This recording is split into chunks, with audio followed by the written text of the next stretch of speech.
যারা বলছে হিংসা হচ্ছে তারা কিন্তু হিংসা থামাচ্ছে না। আমি কালকে বলেছি যদি এগুলো না থামে তাহলে তার প্রতিরোধ প্রতিকার হবে। সেরকম পরিস্থিতি না হোক। বিজেপি সারা ভারতবর্ষে রাজ করছে, প্রত্যেক ইলেকশনে জিততে কাউকে না ধমকানো চমকানো, না কারো গায়ে হাত তোলা, না কারো জিনিসপত্র লুট করা আমরা করি না। 15 বছর মানুষকে যারা অত্যাচার করেছে, আমাদের উপরে যে অত্যাচার খুন খারাপি করেছে, সেই মানুষের মধ্যে কিছু ক্ষোভ আছে, এটা বেরিয়ে গেছে। কোনো হিংসা অত্যাচার চলবে না। গুলি বন্দুকের সংস্কৃতি আমরা বন্ধ করব। আমার মনে হয় এটা নির্বাচন কমিশন এবং পুলিশের দেখার দায়িত্ব, আইন শৃঙ্খলা যেন ঠিক থাকে।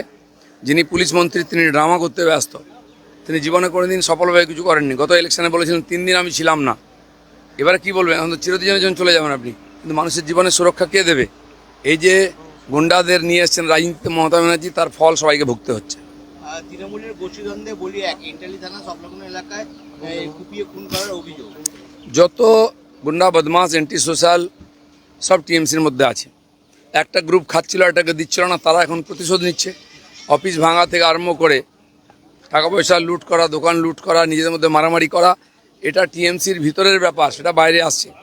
বিজেপির কোনো যোগাযোগ নেই, সেজন্য পুলিশকে কড়াভাবে এর আর প্রতিকার করা উচিত।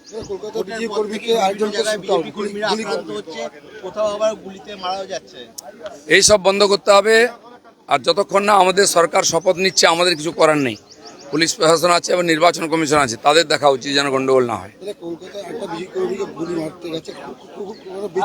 এখানে কিছু জায়গা এবং কিছু লোক আছে, তারা সব ব্যাপারে সুযোগ নেয়, উৎপাত করে, ভয় দেখায়, এবং তারা আবার বিজেপিতে ঢোকার চেষ্টা করছে। আমরা টাইট করে দরজা বন্ধ করেছি।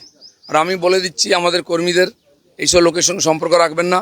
কোনো নেতা যেন এই অ্যান্টি সোশ্যালদের পার্টিতে এন্ট্রি না দেয়, তাহলে তার উপরেই হিসাব হবে। গতবারে অনেক ঢুকেছিল, এবারে যেন না ঢুকানোর চেষ্টা করেন কেউ। আমরা কিন্তু কড়া নজর রেখেছি।